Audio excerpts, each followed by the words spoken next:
DeSanto Propane is 4 generations strong as a trustworthy, family-owned business with unmatched customer service. Go online at DeSantoPropane.com for more info or call toll-free at 1-800-752-4574 today. Since 1937, the difference has been DeSanto Propane.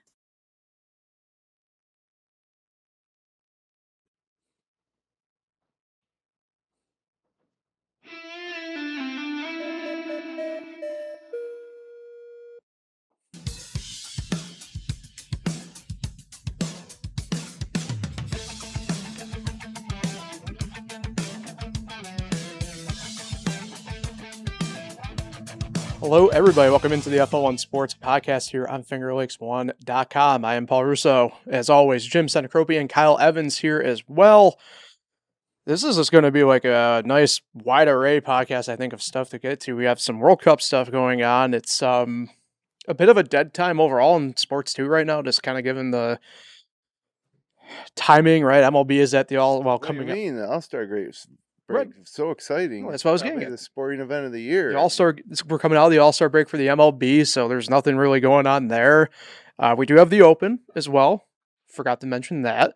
But other than that, yeah, we're up here in the Finger Lakes and the Northeast overall. We're just kind of in a haze at the moment. So who knows what we might fully get to today. But yeah, guys, good seeing you here for the week. Yeah, I guess we can probably just start the World Cup stuff, right? I mean, look, tough scenes here for us who might have picked France at the start of this deal to win, obviously. Spain defeats them on Tuesday to move on to the World Cup final.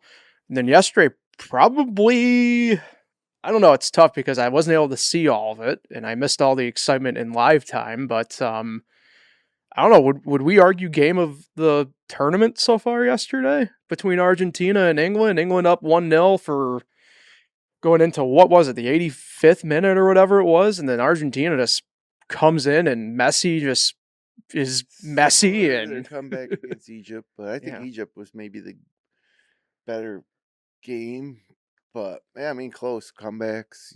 Obviously semifinals are pretty big, but Argentina would have been out if Egypt beat them. So, yeah, pretty good stuff for Messi. You know, I mean, definitely cementing his legendary status. Yeah, you got people walking around in goat heads with his jersey top going on and everything. But and they beat Spain though. Now. Yeah, that's going to be an interesting one on Sunday.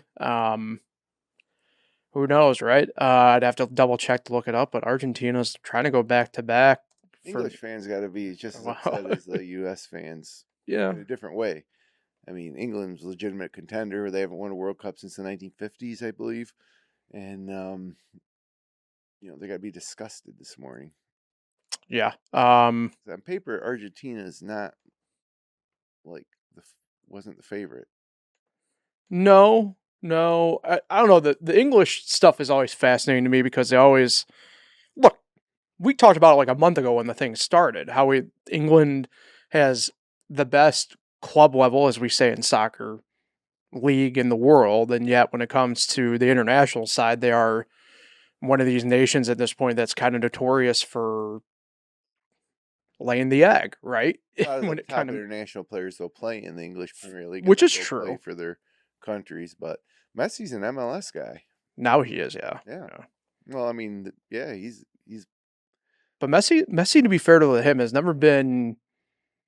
never really been in the English Premiership side of things. He'd always been predominantly, I believe, in like Spain and France. La Liga. Yeah.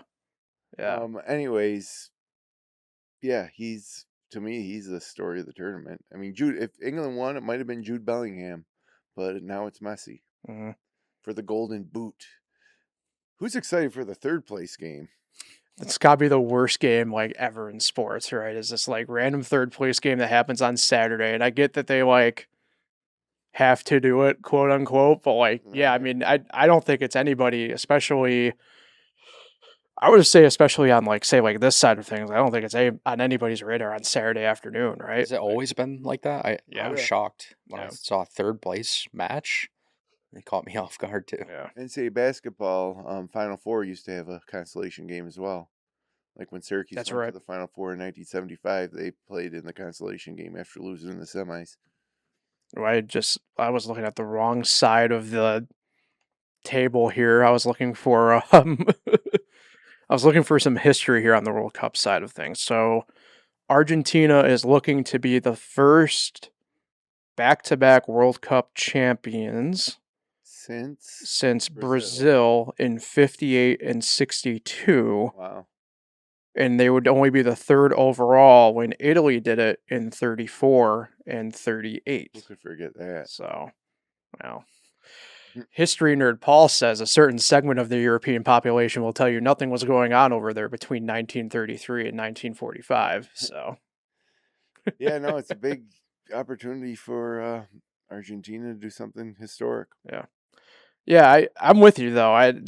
Like you brought up a good point, Jim. Right? It's like this the magic though of this. I guess late match heroics going to kind of run out here though. I would say normal sports history would tell us it should, right? But I don't know. I mean, they probably have the biggest determining factor still at this point in Messi, right? It's crazy. There's been a picture of him and one of his teammates going around on the internet the past couple of days of Messi in 2006 as a 18-year-old or whatever it is, giving him a bath or whatever as a 6-month-old, and they're teammates here still in 2026. And Messi's, if he's not the best player in the world, he certainly is in the top 3 still at this stage. Yeah, so I think it makes it more interesting for the American viewing public to have Messi still involved. Mm-hmm. I mean, if you ask anybody in America, name 5 world-class soccer players, everybody would say Messi, and then probably nobody after that. They couldn't come up with another one.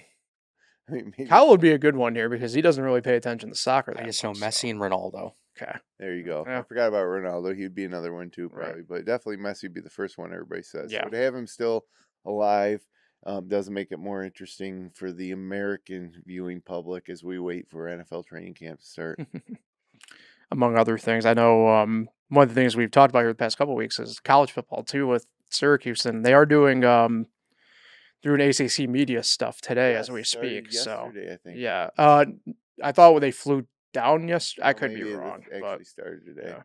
But Fran Brown, big hot fudge Pop-Tart guy, we've come to learn already today. Wow. So, not my go-to in the Pop-Tart game, but that's just me. So, I didn't know they had those. Yep. Down in the hotbed of Charlotte. Is it Charlottesville or Charlotte? I think they're in Charlotte for it. Yeah. Charlotte. Yeah. Okay. Well. Anyways, again, kind of boring. Yeah. I mean, a couple years ago it was exciting, Fran Brown's first, and then last year, I don't know, man. Last year's end of the football season was so disappointing and so bad that I don't know what to think anymore. And but yeah, we'll see. Yeah. The number one headline right now is Fran Brown feels disrespected at ACC football kickoff event because he was introduced as Fred Brown. So he said, "I'm already feeling disrespected." He quoted that was a quote from Fran Brown. Yeah, good. He should be. If they can't get his name right, he's a head coach of an ACC school. Hey, that just goes to show you life in the ACC for Syracuse. Yeah. Second-class citizens. Mm-hmm. He said, quote, "I see what you all write too. Keep that same energy." So I guess they got pretty, what do they say, spicy nowadays? Yeah. Hell yeah. Fran likes to have a little chip on his shoulder, so go ahead. Disrespect him. Yeah, I'm with it. I'm good with it. This is a big year, though. He had a lot of success year 1. Year 2 looked like the trajectory was continuing, and then just total ineptitude and embarrassment. Yeah. So this will be a big year. For sure. As we got a little bit of a frozen situation here. There we go. Got the remote fired back up. We're all right. Yeah, I did see Angeli's down there on the offensive side for Syracuse. And then I also saw Demetrius Samuel signed with Nike as well. So got that going for us a little bit too at Syracuse going on. Love that. You played the new NCAA football basketball or video game? No, so I'm stuck on the PlayStation 4 still. I don't game as much as I used to. My brother plays it though. Not either, but I would I used to love that game, and then they didn't make it for like 15 years, and now it's back. Mm-hmm. Yeah. I would say in the couple of years now that they've done it, I don't know. I guess it's kind of stuck right now in a bit of a Madden situation where it's like the same engine and same graphics, just kind of reskinning stuff over. Put So someone new on the cover. correct. Yeah. Yeah. So hey, who knows? Not gonna sit here and complain when I can't even play it technically. So it's what it is. How would you guys feel about just doing away with All-Star games completely in every sport? Yeah, I kind of hate too when people say like, "Oh, I'm a 4-time, 5-time All-Star," because you don't really know the scenario about it. He Right. could have just got in because of an injury. He could have, like there's lots of scenarios that go into being an All-Star, and I just don't think it's that great on your resume, really. No, and then, if you're going to show up for the game, it's like all these games are worthless now. It used to be something. Yep. So I guess we are also having a little bit of an audio issue right now that I'm looking in on this. So I'm gonna let you guys riff here for a second while I go check some stuff out. So. all right. But yeah, All-Star games are totally meaningless and boring, and And I always thought baseball only had the best one just because they're still playing the real game. Like they've turned the flag football, in the NFL. Hockey does do a 3-on-3 tournament, but you can tell they don't try at all. no They just skate. defense in Um, basketball. and baseball, I mean, they're still throwing 95. They're still trying to hit it, but I mean, of course, they're not hustling. They're not gonna, injure themselves running the bases. But they used to. They used to head first slide and take out people in double plays. It used to mean something because back then the American League and National League were legitimately separate. There was no interleague play, and so if you were a Yankees fan, and let's say I'm trying to think of let's say you would never see Mike Schmidt on TV or come to Yankee Stadium. But in the All-Star game, there he was on TV, Mike Schmidt. You've seen his name in the newspapers. I'm talking going back, before nightly highlights and everything, when there just wasn't that much exposure. So you saw your hometown team, and then you saw a guy like Mike Schmidt or somebody from another league once a year at the All-Star game. Pete Rose was an example. Like when I was a kid, I didn't see Pete Rose play often. Maybe if the Reds were on Monday Night Baseball, but other than that, you'd see him at the All-Star game. You'd see all of them, and it was great. You couldn't miss it. You wouldn't miss it. I don't even know who won the All-Star game. I didn't watch 1 second of it. I didn't read anything about it. Yeah, I know Netflix did the Home Run Derby, and I know a guy from the Phillies won, but I didn't pay any attention to it at all. Yeah, and the thing is about the All-Star game is, the fan voting takes place, and there's sometimes guys that literally have horrible numbers, but because of their name and their previous seasons start at first base. Like Vladimir Guerrero Jr. has been horrible, and he was the top first baseman voting wise until he declined the All-Star game, which I actually respected that. Like, Right. yeah, you weren't the best first baseman in the But AL. if he had accepted it, he would be on his resume, like you said. Yeah, oh, I'm an All-Star that year, All-Star but season. in reality, his numbers weren't even close to being an All-Star. How we doing, Paul? We're good.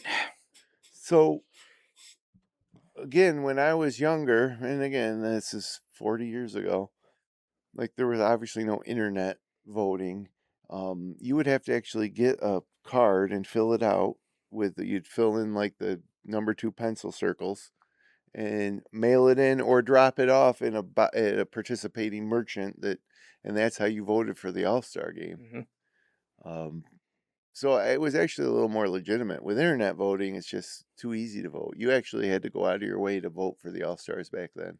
And I have to admit, I've never, ever voted for All-Stars, even as a big baseball fan. Yeah, I haven't since back in the old days. Like I said, I haven't done it in 40 years, but... And we did get the Home Run Derby ratings this morning. It's the lowest since 2003. And obviously Netflix has a play in it, but I think people are not remembering that the best power hitters in the game aren't participating. Right.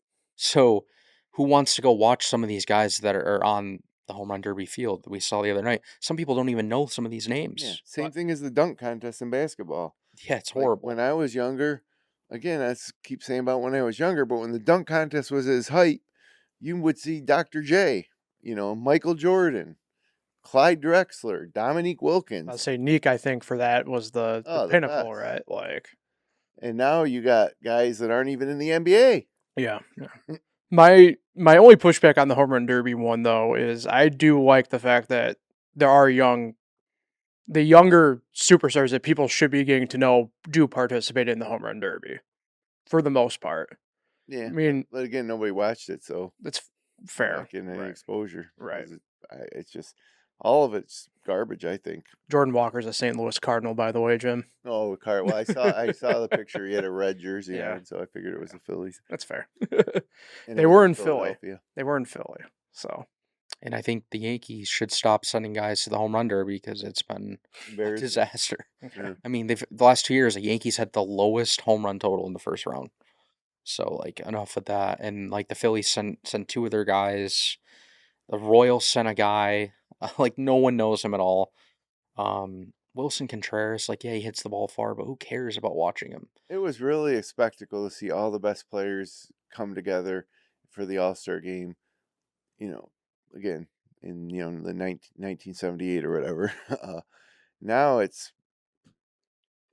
to me, if you're a baseball player, you're getting paid enough money where now you got, instead of having a few days off in the middle of this long grueling season, you got to go some random game and that nobody cares about and play for 3 innings. yeah. I don't like it. I vote to get rid of all All-Star games across all sports. Start with the Pro Bowl. Yeah, start with the Pro Bowl games, that whole week that they do that weird stuff. Like, I guess, like, you're seeing their other side of their personalities, but, like, can't wait to see like that. dodgeball, like, I'm going to turn the TV on the middle of the week to watch a dodgeball game. Like, Yeah. I just don't think that's... I guess I don't necessarily disagree. I don't know. I guess part of me is still nostalgic, kind of like for what you're kind of mentioning to a degree, Jim, was like, I am too, but that'll never be back. Right. No, I know. I guess I view it too from this perspective. So I'm going to NASCAR this a little bit here. So the one big NASCAR sell for their All-Star race has always been, even though it's not anymore, we all are not that dumb, has always been the fact that they race, the winner gets $1 million. Yeah. And I hate to be the bearer of bad news, even though money might be down for NASCAR technically. You want to know how much most drivers are still making? Well north of $1 million. Well, and the other thing is, what's an All-Star game for NASCAR? The same racers that race every week. Correct. But what I'm getting at, though, is it's the same vein that you're talking about, though, Jim. The participants don't have an incentive anymore, so they're not going to want to really do it anyway. So, like, what product are you actually going to get? The All-Star game, let's say in 1980, the Major League Baseball All-Star game was probably legitimately, if you want to go by television ratings, second only to the Super Bowl. Yeah. Can you imagine that? Mm-hmm. I mean, people would look forward to it and you'll wake up the day of it and be so excited for it. But the world's changed, so let's just not do it anymore. And I think part of it, too, what plays into it a little bit here, and it kind of sucks that we're really singling out baseball, but it's across, frankly, all sports to a degree here. But, like, the personalities were just so much more cool back then in the sense of just, like... Well, nobody had a Twitter account. Right, but you had guys, you just had people, like, everywhere, right? And now it's, like, not to disrespect these guys, right? But, like, they're worried about whatever, so they're just going to act like these carbon copy robots, frankly, just bleached out. It sucks. It's not hard to get to know any of these guys now because, like I say, they all have a Twitter account or social media channels that are getting interviewed on after every single game. Where back then, like, you really didn't, like, I don't know, take a guy like Tony Gwynn when his younger years first coming up. You heard about Tony Gwynn, he played for the Padres.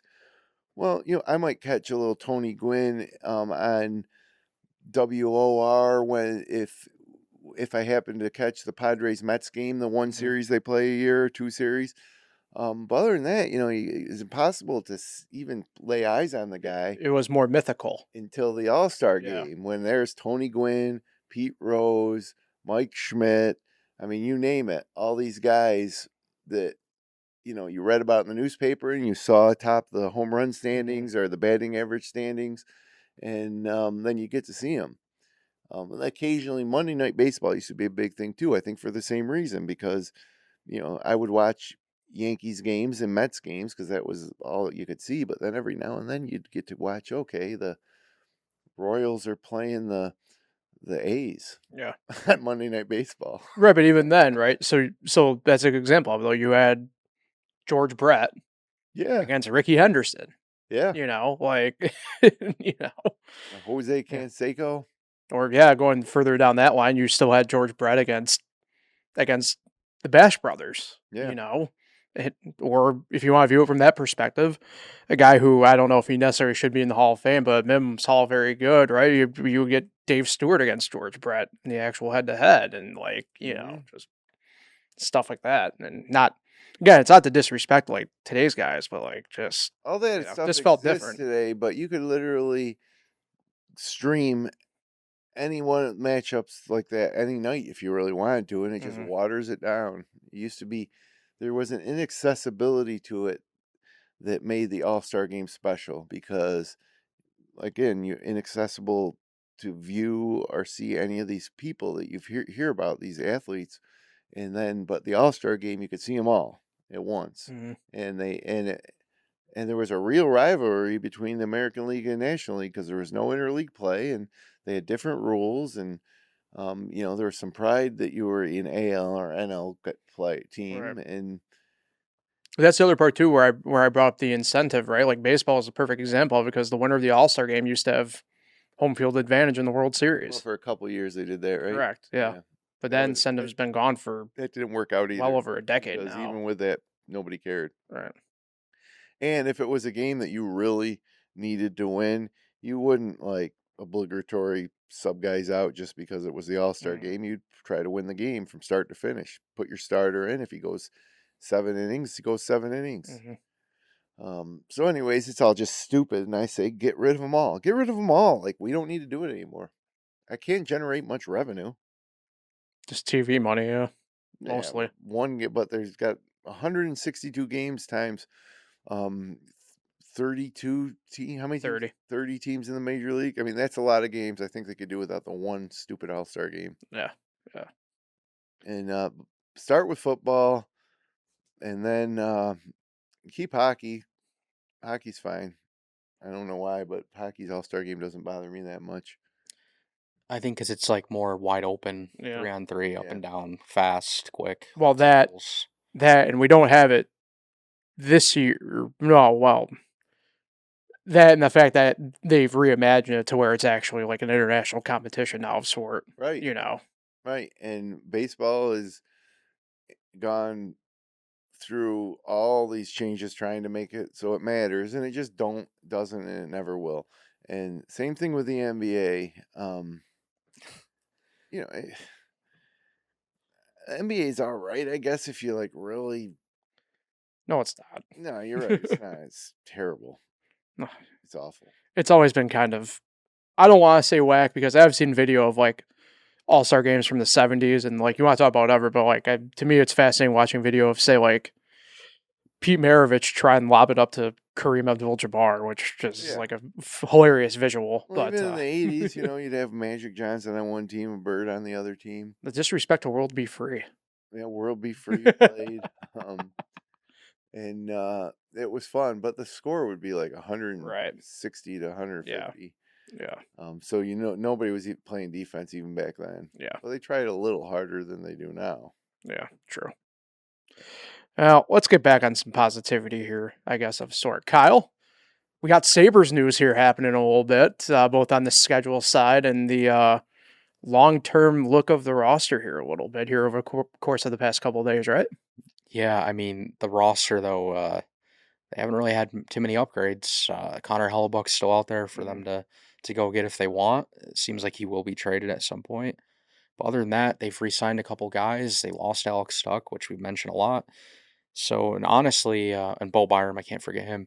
Honestly, in my opinion, right now, on paper, they've taken a step back unless those young guys that they're going to depend on again take steps forward. And yeah, as far as the schedule goes, that was announced today.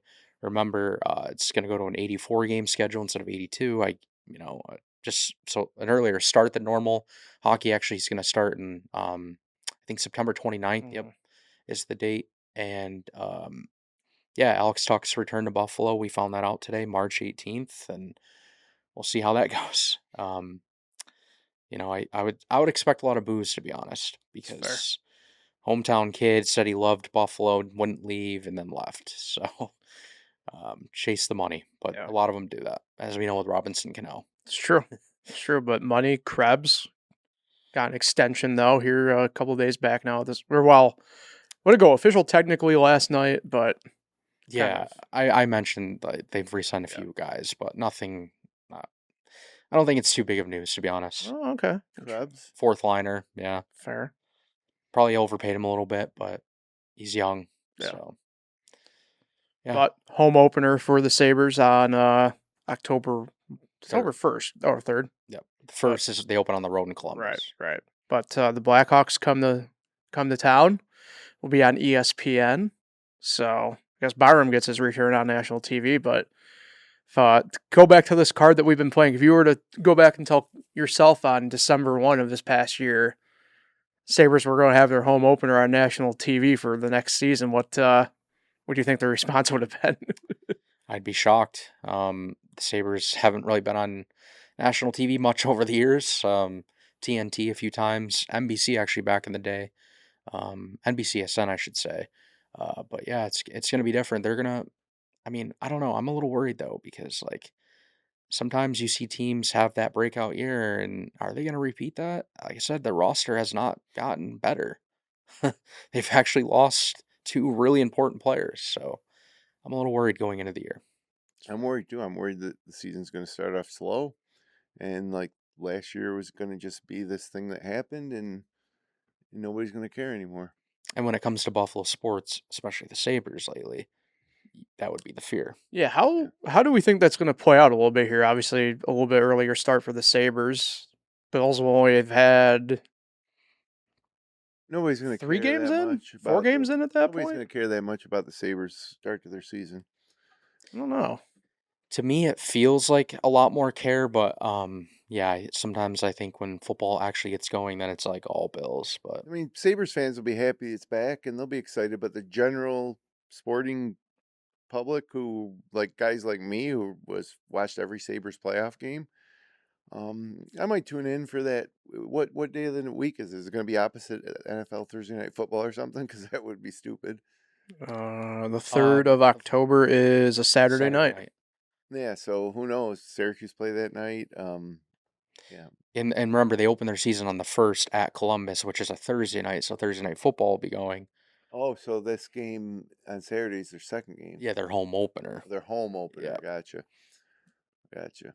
So yeah, we'll see. They put out a thing too, though, that the Sabres and Bills play back-to-back days, 3 or 4 times throughout the year, including the Sabres are home Thanksgiving Eve, then the Bills play on Thanksgiving night against the Chiefs, and then the Sabres are home again on Black Friday for an 8 o'clock start. Oh, wow. So a 3-day stretch in late November, I think Buffalo fans will be happy about.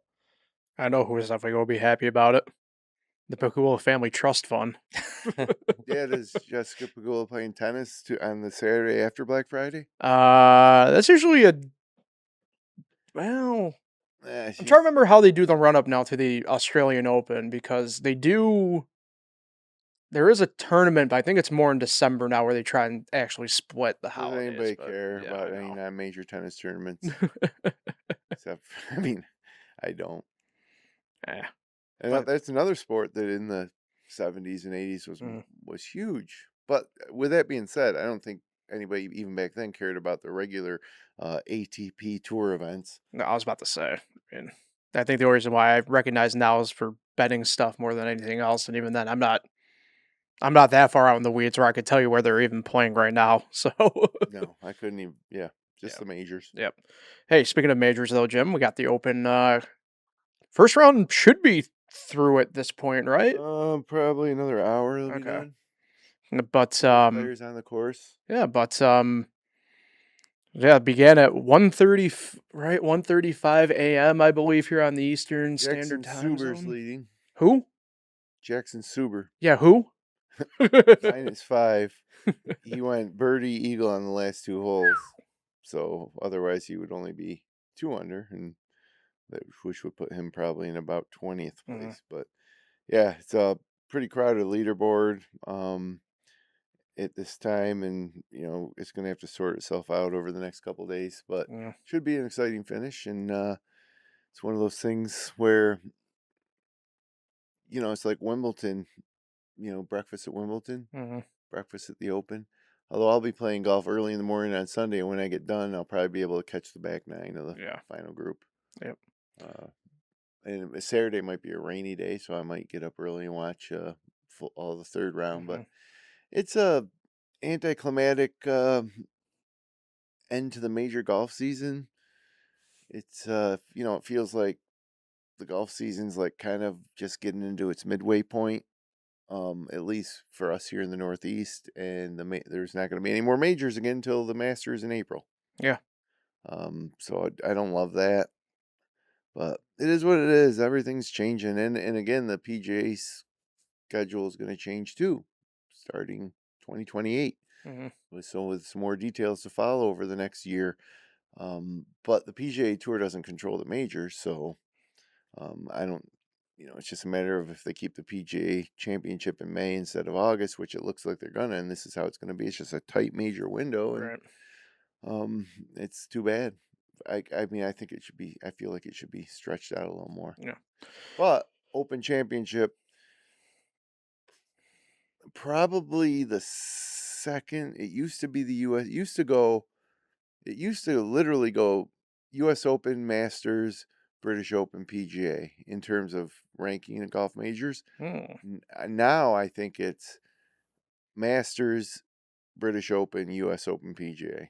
USGA has just done a poor job over the past decade, let's say, of running that tournament. They've gotten better the past few years, but I think the damage has been done, and I think that the Open, because it's 150 years old, and it is on these link style courses, ancient courses, I think it's the second best major.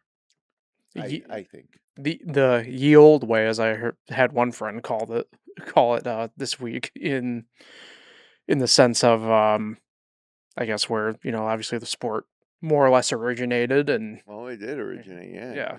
So 100 years before it came to the U.S., they were playing golf over there. Golf. Yeah, it's weird because I think for me, I would probably put the Masters at 1. Yep. I think the mystique of the Open would probably put it 2 for me, only because of So we agree. Yeah. And obviously you're going to go U.S. Open and PGA, right? Yeah. For me personally, I think I would, yeah. Yep. The PGA has always been kind of the weird one for me anyway, just because even when it was in August, it just kind of felt, Yeah, but when it was in August, it was one last chance to win a major. It was Glory's last chance, they called it. True. And now it's like Glory's second chance, 3 weeks after the Masters and 3 weeks before the U.S. Open. Yeah, I don't want to take away from it. It always kind of just felt I'm going to do a baseball term here. Kind of felt like the 2006. It always felt like 2006 World Series to me. Detroit versus St. Louis. Just it's here. But yeah, not to disparage it, obviously, or anything like that. I liked it better in August because the one redeeming factor was it was the last one. Right. Yeah. To me, even after this. But after Sunday, that's it. Literally the important golf tournaments are over. Yeah, I think to me too, from the perspective of even the timing to look at from this other perspective from it, not to, you have these other tournaments that, they aren't majors, right? But they could certainly be these what they now view playoffs. Well, I'm not even talking about those. I'm talking about Players Championship, kind of in a way, but Memorial. Yeah, the type of tournaments that had perceived bigger prestige because you had this kind of month and a half layoff from, say, the Masters to the U.S., more or less, right? And so you had some runway in there in the middle where it was just like you still had these. Yeah, and it was spring, and people, like in the northern half of the country, were just getting into golf themselves, the golf season, but yeah, like I say, now it's over, and because it's the NFL's world, and that's how it is. Yeah, and everybody NFL training camp in another week. 13 days. 13 days. Although some other camps probably open earlier because they're doing, what is that Wednesday night game to open the year? I forgot where. Hall of Fame game? No. No, for the regular season. Where's that at? Australia. Oh, wow. So other teams. Great way to kick off the NFL season, huh? In Australia. Mm-hmm. I can't stand it. Yeah. Yeah, it's just the NFL sandbox, and apparently we have to bow down to the schoolyard bully. So, I don't know. So, what time will that game be in Eastern time? I think they're doing it to where it's set up that most of the country can watch it without, like, timing repercussions, I guess would be the term. So it'll be in prime time for us? I think they're trying to do that. On Wednesday? Yeah, I could be wrong. 8:35. So, yeah. Time. Yep. What time Australia is at? Like 8:30 a.m.? Something like that. I don't know. I can check. I don't even... But yeah, that's going to be on Netflix to open the year. Ooh. And it's a Wednesday night, so it's going to be so weird. So Wednesday, September 10th. So to put that in perspective for me as an example, because it's the Rams and 49ers, right? Yep. Yeah, I mean, I play pickup basketball Wednesday nights when I don't have baseball during the summer, and I play every other Wednesday night anyway during the other parts of the year. So yeah, I'll miss probably the first quarter of that, I guess, technically, but like I don't have there's no incentive for me to turn on Netflix for that game. Well, depends who you draft on your fantasy football team. Oh, even that I could kind of care less. So according to this, it would be 10:35 in the morning the next day. Because they're 14 hours. So they'll be playing Thursday in Australia. We'll be watching Wednesday here. Wow. So throw some the imagination of the American sporting public. Throw some brunch on the Barbie down under for that game, I guess. I don't know. Is it in Sydney, Australia, at least, or? I thought it was in Melbourne. Oh, Melbourne. Or as they say, Melbourne. Yeah. Yeah, it's in Melbourne. Yep. Wow. Melbourne. I don't know. Melbourne's kind of the sporting capital of Australia, though. Fine. Who cares? No, I don't disagree. I'm saying that's where the Australian Open is for tennis, and F1 races in the streets of Melbourne. But wait, hold on. I got to clarify. Oh, it's actually the other way around. That game's Thursday. Correct. They're opening Wednesday with New England, Seattle. I thought it was flip-flopped. I thought New England, Seattle was Thursday night. So New England, Seattle's playing in Australia. No, they're playing in Seattle on Wednesday. Thursday, the 49ers, Rams, in Melbourne. So it's just flip-flopped. So Thursday night, here in New York State, we'll be watching the Rams. Yep. Yeah. Wednesday night, we'll be watching the Patriots and Seahawks. And then Sunday, we'll get whatever games are left over, I guess. Yep. It'll be 1, 2, 3, 4, 5, 6, 8 games early, 4 at 4:25, all at the same time. No 4:05 games at week 1. They're all 4:25. That's usually like that. Like that's normal, though. I feel like. Yeah.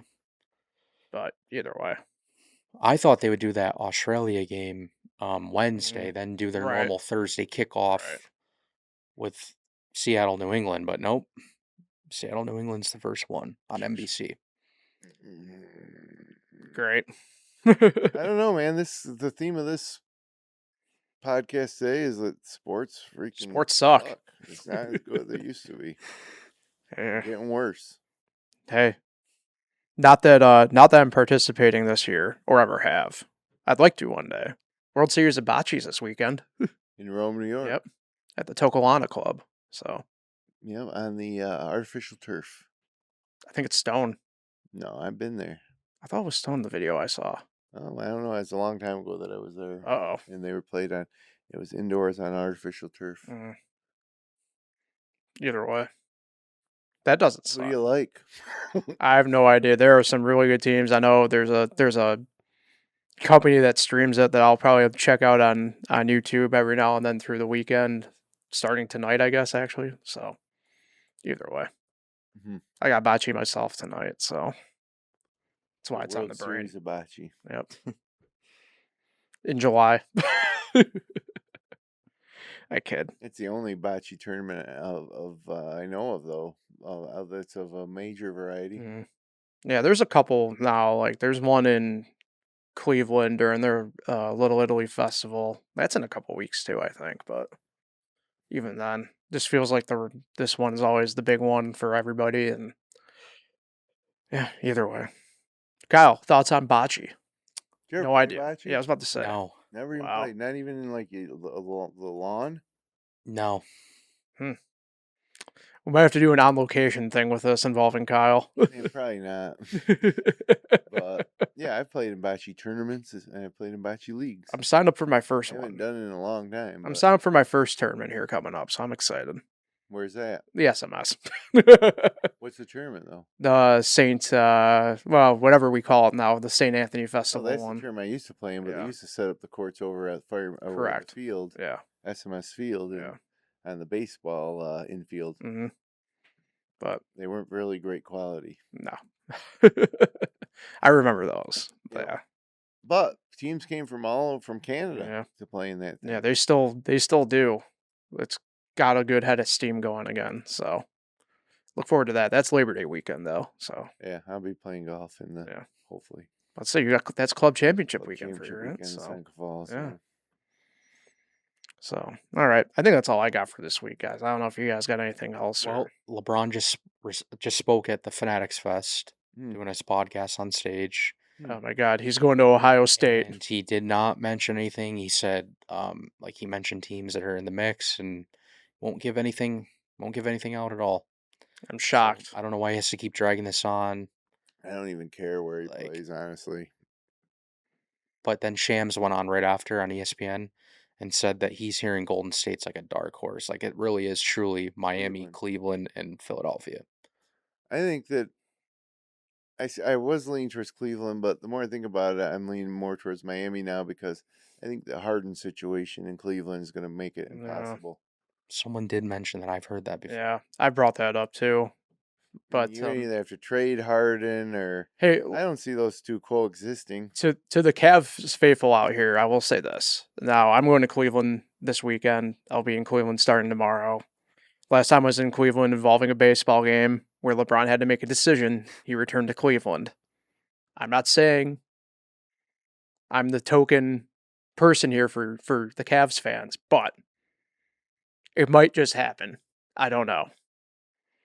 But if I have a feeling again around the city of Ashtabula, you'll know what's happening.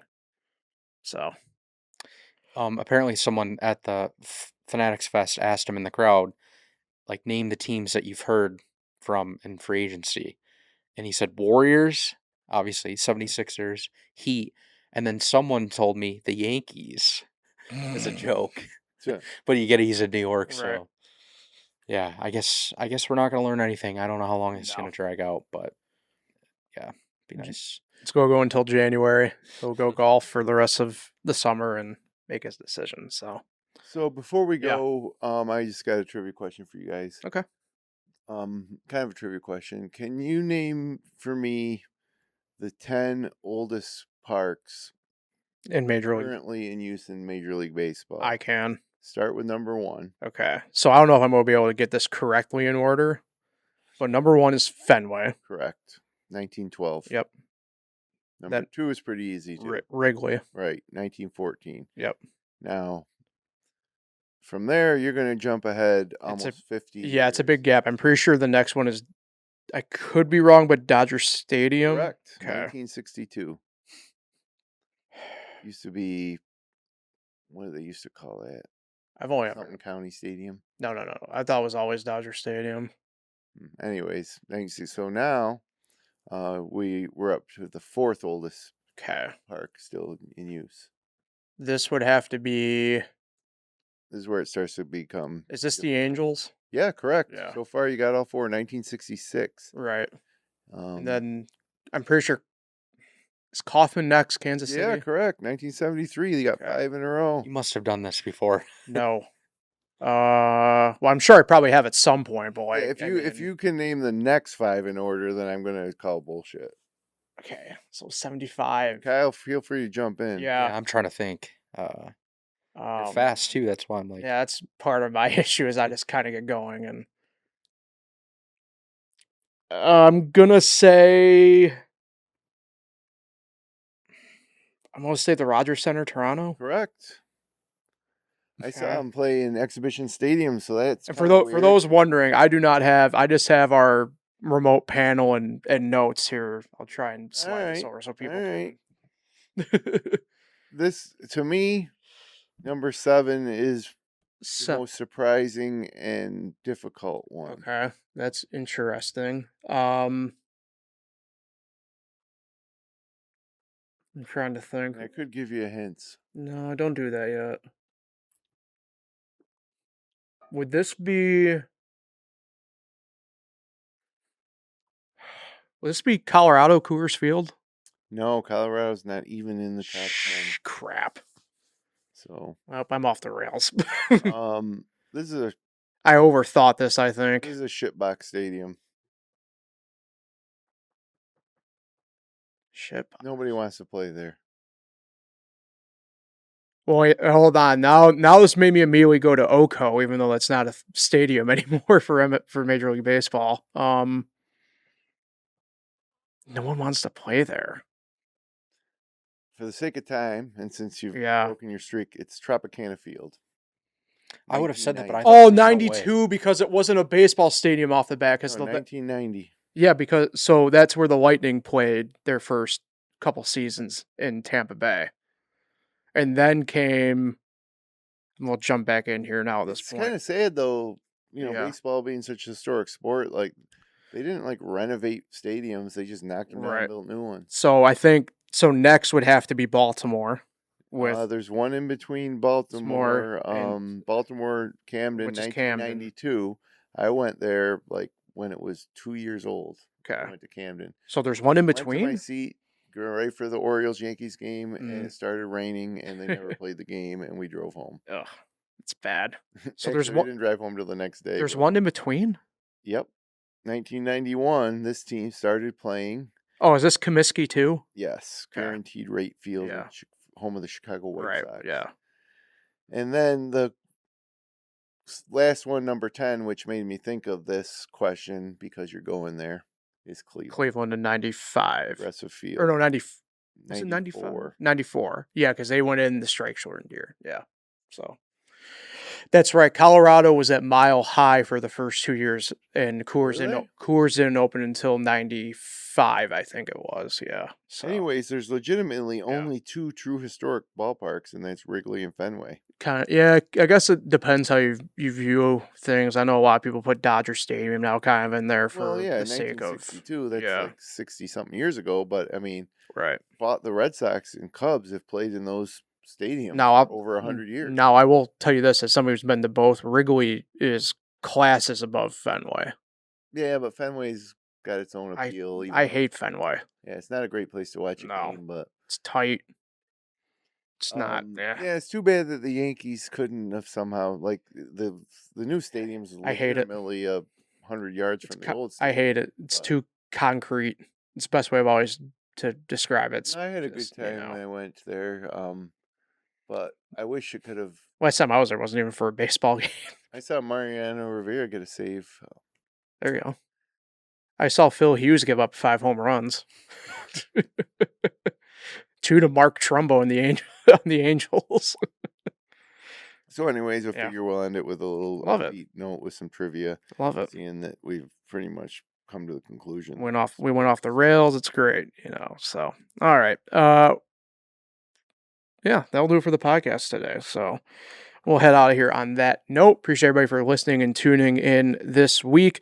I'm going to do my best to kind of salvage the video side of things, but I think this might be a whole audio-only podcast this week because I had the backup running on Audacity the whole time. So not too sure what happened with vMix. I do apologize on that end of things here, but at the very least, we'll have the full audio version of the podcast. on YouTube this week, where you can find the podcast and all our stuff here at FL1.com. The only feed, as always, will be on Spotify and major podcasting platforms. Enjoy the weekend, everybody. We'll talk again next week.